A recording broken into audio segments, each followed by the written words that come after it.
자, 안녕하세요. 3D 특급입니다. 자, 비트코인 관련주에 대해서 오늘 좀 설명을 드릴 건데요. 자, 제가 이제 그 몇 달 전부터 비트코인은 올라갈 수밖에 없다. 그래서 비트코인을 10% 이상 자산 비중으로 가져가는 것이 지금으로서는 굉장히 좋은 선택이 될 수 있다라고 말씀을 드렸었는데, 이제 그런 부분들 관련해가지고 왜 그런 얘기를 했는지에 대해서 좀 더, 지난번에도 설명을 드렸지만 좀 자세히 한번 얘기를 드릴게요.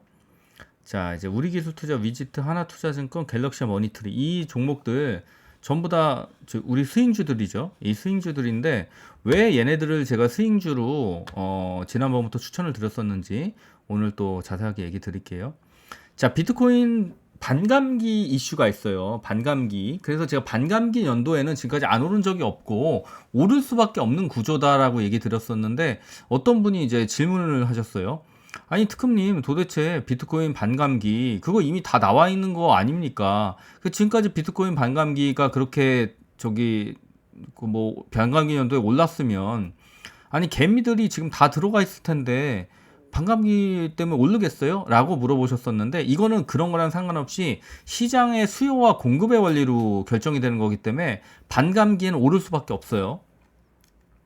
자, 그래서 그거와 관련된 얘기를 드리겠습니다. 그래서 반감기 연휴가 2012년, 16년, 20년, 24년 이렇게 4년마다 오고 있는데 이제 거의 이제 마지막 반감기일 거예요, 이게. 이제 마지막 반감기라고 보여지고 그러면은 이제 어떤 식으로 올랐냐? 2012년도에는 반감기에 이제 12달러였던 게 1040달러가 됐어요. 대충 봐도 얼마예요?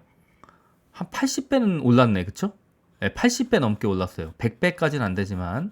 그럼 2016년도에 얼마 올랐나요? 650달러까지 올라가 있었는데, 자, 그러면 이제 보이지 않는 거 보이시죠? 1040달러까지 올라갔던 게 이제 이 반감기까지 갔더니 이제 650달러 줄어들었죠. 떨어졌다는 얘기예요. 근데 그 반감기 년도에 650달러짜리가 얼마가 됐냐? 2800달러가 됐어요. 대충 한 4배 올랐죠? 네, 4배 넘게 올랐습니다. 5배까지는 안 되고, 이제 자, 그럼 2020년도 반감기 때는 어땠어요? 8,750달러였어요. 이게 얼마가 됐어요? 56,400달러가 됐어요. 자, 그러면 제가 점심을 먹고 왔더니 좀 이제 양호하지가 않네요. 입 상태가. 자, 그래서 8,750달러가 얼마가 됐냐? 한 7배 올랐나요? 7배까지 아니라 6배 이상 올랐네요. 68, 48, 67, 42 하니까. 예, 6배 이상 올랐었습니다. 자, 그럼 이제 2024년도에요. 지금 43,000달러가 이제 얼마가 될 거냐, 이게 이제 핵심인데. 자, 그럼 비트코인 시세 한번 보여드리고 갈까요? 지금의 비트코인 시세 한번 보겠습니다, 여러분들. 자, 그럼 이제 지금 시세는 얼마냐? 볼게요. 지금은 요렇게 됐습니다. 이렇게. 그래서 지금은 현재는 6,500만 원을 오늘 돌파를 했어요. 그래서 6,500만 원을 돌파를 했고 더 오르겠죠, 당연히. 더 오를 텐데. 자, 그래서 지금 48,000달러를 넘어섰어요. 지금 48,000달러. 그러면 1년 후 이제 전고점을 항상 넘어가고 있기 때문에 그 반감기가 뭔데 왜 오르느냐? 이 반감기 의미 간단히 설명드릴게요. 비트코인의 총 발행량은 2,100만 개예요. 2,100만 개. 생각보다 이제 적은 거죠. 예, 굉장히 이제 그래서 비트코인 한 개를 가지고 있기가 쉽지가 않습니다. 예, 그래봤자 2,100만 명밖에 안 가지고 있어요. 근데 이 고래들이 대부분 많이 가지고 있기 때문에 일반인들이 가지고 있는 비트코인 수가 생각보다 적습니다. 자, 그럼 이제 4년을 주기로 채굴 보상이 절반으로 줄어드는데 이를 반감기라고 불러요. 이거 뭐냐면 여러분들 석유를 채취하려고 해도 석유를 이제 어쨌든 해야 되죠. 금도 마찬가지예요. 금도 광산에서 채굴을 해야 되죠. 그쵸? 그렇게 채굴하는데 드는 비용이 있습니다. 근데 금을 채굴을 했는데, 그렇게 해야지 금을 이제 했는데, 뭐 금이 가격이 싸요. 그러면은 사람들 하겠어요? 안 하겠어요? 그럼 금을 채굴 안 하겠죠. 그러니까 이게 똑같은 겁니다. 뭐냐면, 점점 비트코인은 채굴하는데 노력은 많이 들지만, 똑같은 노력이 든다고 하더라도 점점 채굴되는 양이 줄어들어요. 그러니까 이제 한마디로 아니 이제 채굴하려고 하는데 채굴 비용이 채굴해서 얻는 수익보다 적어진다. 혹은 생각보다 얼마 못 번다. 그러면 점점 채굴하는 사람들이 없어지겠죠. 그렇기 때문에 비트코인은 결국에는 어떻게 된다? 공급량이 없어져요. 공급량이 0으로 갈 겁니다. 그래서 비트코인은 일정 수량이 유통되면은 채굴 보상이 절반으로 떨어지도록 설계됐어요. 자, 그래서 4년마다 이 시기가 돌아오는 겁니다. 그래서 이 얘기는 비트코인의 수요는 늘어나는데 공급은 갈수록 줄어든다는 얘기죠. 그럼 여러분들 이런 거 생각해 보세요. 수요는 늘어나는데 공급이 갈수록 줄어들어요. 그러면 이 재화, 이 수요는, 이 비트코인이라는 거는 가격이 올라갈 수밖에 없겠죠. 아니, 사고 싶은 사람은 많은데, 수요가 많은데, 비트코인을 내놓는 사람은 적어질 수밖에 없는 거예요, 점점. 그러니까 수요는 늘어나는데 공급은 줄어든다는 얘기죠. 그럼 이거는 결국에 어떻게 된다? 가격이 오를 수밖에 없다는 겁니다. 그렇기 때문에 반감기가 되면요, 채굴 보상이 절반으로 줄어들기 때문에 가격이 오를 수밖에 없는 겁니다. 공급이 줄어드는데요, 절반으로? 수요는 점점 많아지고 있는데. 게다가 이번에 뭐였어요? 이번에 기관들이 ETF 들어왔잖아요. 그쵸? 그 ETF에 지금 계속해서 기관이 들어오는 게 보이거든요. 걔들 때문에 오르고 있는 거예요. 근데 이제 걔네들뿐만 아니라 이제 적정 기간이 지나면 어떻게 됐어요? 그때 지금 들어오고 있는 기관들 거를 개미들이 꼭대기에서 받아주는 애들이 수두룩하게 들어온다. 2022년처럼. 2021년에 엄청나게 비트코인이 오르니까 수많은 개미들이 2022년에 뛰어들어가지고 폭삭 망했잖아요. 그쵸? 그런 거를 그래프로 좀 이따 보여드릴게요. 여러분들이 그렇게 될 수도 있다. 실제적으로 그렇게 됐었죠. 여러분들이. 야, 너는 안 그랬냐? 저도 비트코인으로 돈을 잃었었습니다. 그때 당시에 좀 더 비트코인에 대한 이해가 더 높았다면 어땠을까요? 조금 아쉬운 부분이죠. 자, 이 얘기는 곧 비트코인의 수요는 늘어나는데 공급은 줄어든다는 얘기고, 비트코인에는 뭐가 없다는 얘기예요, 결론적으로. 인플레이션이 없다. 여러분들 인플레이션이 뭔지 알죠? 돈 찍어내면 그게 인플레이션이에요. 그래서 미국 애들이 달러를 계속해서 찍어내면서 지들은 이제 돈 찍어내니까 돈이 많아지잖아요? 그러니까 점점 어떻게 돼요? 인플레이션 올라갈 수밖에 없죠. 물건값이 올라갈 수밖에 없는 거예요. 돈이 많아지면 많아질수록 어떻게 돼요? 돈 찍어내는 게 많아질수록. 시중에 발행되는 달러 양이 많아질수록 어떻게 돼요? 물건값은 올라갈 수밖에 없잖아요. 그렇죠? 그건 여러분들 상식적으로 알고 계신 거잖아요. 그렇죠? 근데 걔네들은, 미국 애들은 끝도 없이 달러를 찍어낼 수가 있잖아요. 그렇죠? 뭐 인플레이션 감안하고 그냥 한다 치면, 그렇죠? 그래서 긴축해가지고 최근에 이제 이자율 올려가지고 힘들었던 거 아닙니까? 근데 비트코인은 인플레이션이 없는 거예요. 왜?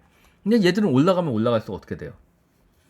얘들은 얘들이 올라간다고 물건값이 막 높아져요? 그거 아니잖아요. 그렇죠? 그리고 달러 애들이 하도 달러 찍어낸다고 하더라도 비트코인이 그렇다고 인플레이션이 일어나요? 그거 아니잖아요. 그 인플레이션 해칭 수단으로 쓰인다는 겁니다. 결국에는. 무슨 얘기냐면 원래 인플레이션 해칭 수단이 뭐예요? 아니, 돈을 들고 있으면 돈이 똥값이 되니까 우리가 돈을 못 들고 있는 거잖아요. 그쵸? 그쵸? 근데 그래서 물건을 사가지고 그 물건값이 오르는 거. 그러니까 돈을 똥값처럼 찍어내는 시기에는 건물이든 아파트든 토지든 뭐든 들고 있으면 가격이 막 올라가요. 한 번에 뽕이 들어간다는 얘기죠. 그렇게 해서 부자가 되는 거잖아요. 근데 긴축기에는 어떻게 돼요? 모든 경제 순환도 파동이잖아요. 그럼 어떻게 돼요? 디플레이션. 오히려 이제 막 그 인플레가 끝나면서 그 다음에 어떻게 돼요? 높아진 물가를 잡기 위해서 이자율을 높이 이제 올려버리잖아요. 그렇죠? 그래서 시중에 돌아다니는 돈을 이제 잡으려고 하는 거잖아요. 그렇죠? 그렇게 되면서 어떻게 돼요? 이제 사람들의 삶이 힘들어지는 거죠. 그렇죠? 그러면은 이런 인플레이션이 있을 때는 이 인플레이션의 해칭 수단이 없으면 안 되잖아요. 그게 바로 금이었잖아요, 여러분들. 금이나 뭐 이런 것들. 그래서 금이 인플레이션 해칭 수단이 된다. 그래서 인플레이션 시기에 이제 올랐던 그 물건값들이 이제 떨어지기 시작하지만 금값은 오히려 그 인플레이션 해칭 수단이니까 금값은 쉽게 떨어지지 않는 그런 부분들이 보이는 거죠. 그래서 금값은 오히려 오른다. 그렇죠? 금값은 오히려 올랐다. 계속. 자, 그래서 반감기의 영향은 채굴자들이 줄어들기 시작해요. 왜냐면 돈이 안 되니까. 블록 보상이 줄어들게 되면 반으로 줄어들었잖아요. 같은 노력으로 채굴되는 비트코인 수가 반으로 줄어드니까 이거는 이제 더 이상 공급을 뛰어들 이유가 없어지는 거죠. 자, 그래서 비트코인 수요는 점점 늘어나고 있는데 공급이 줄어든다는 건 시장 경제의 논리상 장기적으로 가격이 상승한다. 이 장기는 한 1년 정도예요. 1년 이후에는 또 떨어집니다. 우상향. 자, 근데 인플레이션이 발생하는 원인은 돈을 찍어내기 때문인데 미쿡이 달러를 찍어내가지고 돈값이 똥값이 되기 때문에 상대적으로 물건값이 오르게 되는데 이는 인플레의 핵심이죠. 그래서 짜장면 값이 옛날에는 500원이면 됐는데 지금은 얼마예요? 지금 10,000원이잖아요. 그쵸? 20배가 오르게 된다. 물건값들이. 돈을 많이 찍어내니까. 근데 이렇게 중앙은행들은 돈을 찍어낼 수밖에 없기 때문에 결국에는 인플레는 발생할 수밖에 없는 경제의 당연한 원리입니다. 그럴 수밖에 없어요. 각 정부들이 돈 안 찍어내겠어요? 왜? 아니 뭐 여러 가지 인프라도 공급해야 되고 뭐 지들 공무원들 돈도 줘야 되고 뭐 월급도 올려야 되고 여러 가지 이유로 이제 정부 입장에선 위험 시기마다 돈을 찍어낼 수밖에 없는 거죠. 특히 뭐 예전에 어떤 거예요? 얼마 전에 우리가 겪었던 거. 코로나 같은 위기 상황에는 돈을 찍어내가지고 그걸 해결을 해야 되니까. 그쵸? 그때 이제 장사가 안 되는 자영업자들이나 상점 살리기 위해서 돈을 싸게 해가지고 거의 0. 몇 프로의 이자율로 막 뿌리고 그랬었잖아요. 그렇게 해서라도 살려야 되니까. 그렇게 하고 나니까 결론적으로 어떻게 됐어요?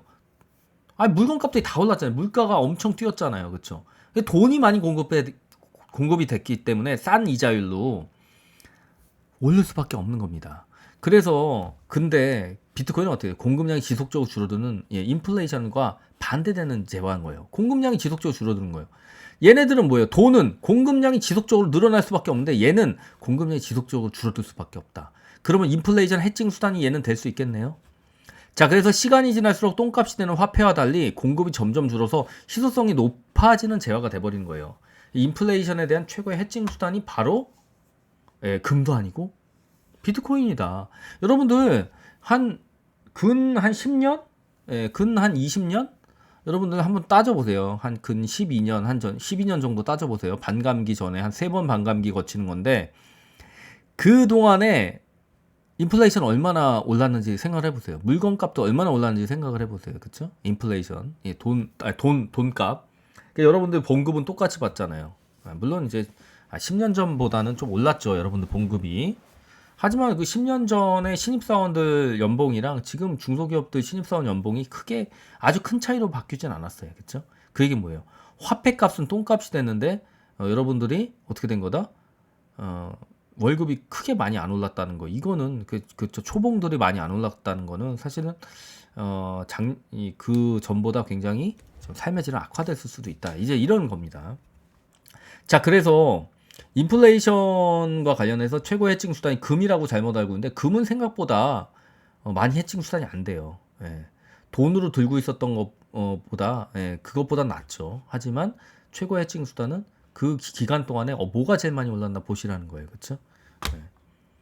특금님, 뭐 테슬라나 뭐 이런 다른 것들, 엔비디아 이런 것들이 더 많이 올랐는데요. 뭐 이럴 수도 있죠. 뭐 그런 것들도 있긴 있는데 어쨌든 간에 그 전체적으로 봤을 때는 그래서 요 그래프를 제가 한번 퍼왔어요. 이 그래프 스톡머니 리자드 여기서 올린 그래프인가 본데 이거 보시면은요, 여러분들 이거 굉장히 여러분한테 의미 있는 그래프입니다. 보세요. 이 차트가 매우 중요한 차트인데 반감기 년도 이후에 반드시 피크를 찍었어요. 반감기 년도 언제예요? 2012년도. 요때 반감기네. 그럼 반감기 전에 피크 한번 찍은 다음에 분명히 하락했죠.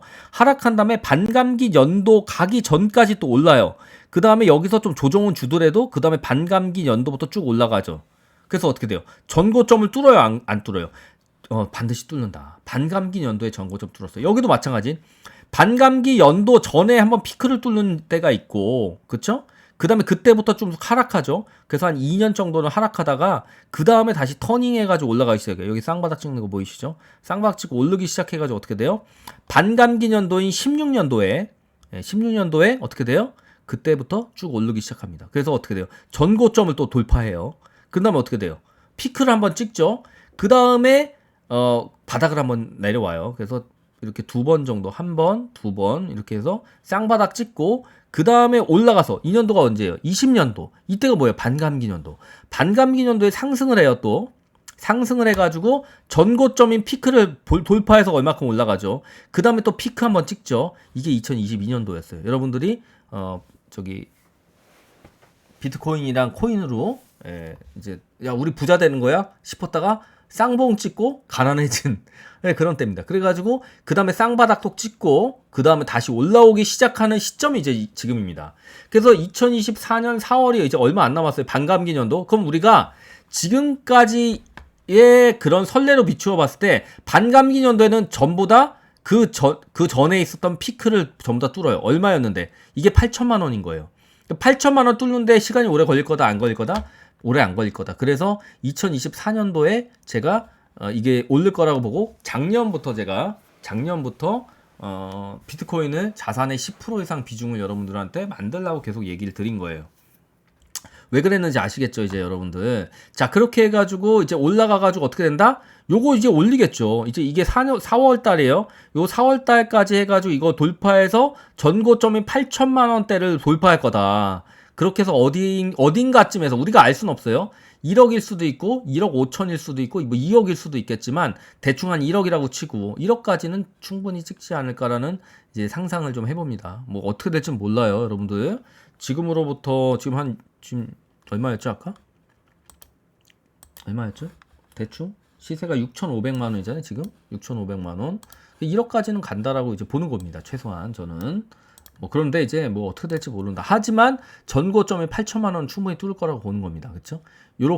요거로 그래프랑 똑같이 요렇게 만들어질 거다. 요렇게 만들어질 거다. 그래서 4월 달부터 시작을 해서 요거 한 7천 넘어가고 뭐 4월 달에 8천 뭐 5월 달, 6월 달 그때 8천 넘어가서 이제 뭐 10월 달이나 아니면 내년 초에 1억 정도 찍을 가능성이 있어 보입니다. 이 차트가 매우 중요한 차트라는 건 이제 보시니까 아시겠죠? 이해되시죠? 그러니까 이 차트를 정확하게 해석할 줄 알아야 되는 겁니다. 그래서 반감기년도에 올라갈 수밖에 없고 항상 전고점을 돌파했었던 그런 부분들을 여러분이 한번 찾아보시라는 얘기입니다. 그래서 특히 그러면은 작년에 샀는 게 정답이었네요. 그래서 작년에 사는 게 정답이긴 했죠. 어쨌든 간에 올해도 오를 거다. 자, 그래서 근데 이제 여기서 이제 이런 얘기를 하시는 분이 반드시 등장을 해요. 특근님, 저는요, 사실은 이제 환갑을 지났고, 비트코인은 어떻게 투자해야 되는지 모르겠고, 주식 계좌만 가지고 있는데, 그럼 주식은 어떻게 해야 돼요? 나는 주식 투자만 한다. 그럼 이런 주식에 투자하시면 됩니다. 우리기술 투자. 그죠? 우기투는 어떻게 됐어요? 네, 여기 지금 이렇게 와 있습니다. 근데 이거 보시면, 이때 언제예요? 2018년도. 그죠? 예, 17년에서 18년. 여기 17년에서 18년 넘어오는 때가 이때가 반감기년도예요. 그렇죠? 예. 최고점 찍었죠. 566원짜리가 만원까지 찍었으니까 말도 안 되는 상승, 20배의 상승. 그 다음에 이때 언제예요? 이때가. 또 반감기년도네. 2021년. 그죠? 반감기년도. 예, 반감기년도에 얼마 찍었어요? 또, 이게 한 1,000원, 2,000원짜리가 얼마 됐다? 13,000원. 한 6배 올랐었네요. 그 다음이 이번이에요. 이번에. 이제 4월달이죠. 좀 있으면. 그럼 이제 얼마까지 가겠다? 이때는 전고점을 넘어섰지만 이번에는 전고점을 넘어섰지 그건 모르겠습니다. 어쨌든 간에 상승할 가능성이 굉장히 높다. 요 전고점 최소한 넘겠네. 그렇죠? 8,000원은 지난 전고점인데 최소한 요거는 당연히 넘어가겠죠. 6,300원이니까 상한가 한번 치면 얼마예요? 36, 18, 339 하면 대충 19 잡고 63에다 19 넣으면 얼마야? 8,100 정도, 8,200 정도 되네. 그렇죠? 상한가 한번만 쳐도 이건 넘어가요. 그러니까 우리 기술 투자도 이제 저는 이건 이제 우상향을 보고 있는 거예요. 반감기년도에 우상향 할 거다. 그래서 이렇게 해가지고 얘네 조정되는 때 있잖아요. 이때도 조정되잖아요. 한 번에 끝까지 올라가요? 아니죠. 올랐다가 조정됐다 또 올라간다. 이런 식으로. 그렇죠? 비트코인도 파동인데 얘는 파동 없겠어요? 똑같다. 그래서 여러분들이 이제 화요일 날 내일 이제 장 열리면 당연히 이거 돌파하겠죠. 예, 이거 한 번에 돌파한다는 얘기가 아니라 뭐 며칠간 해가지고 비트코인 잘 가면 돌파는 하겠죠. 하지만 지금 따라서 하는 얘기는 아니에요. 예, 적당하게 또 조정된 다음에 사고 이렇게 해서 우상향 갈 거라고 보고 여러분들이 가는 건 나쁘진 않다. 예, 저는 그렇게 봅니다. 그래서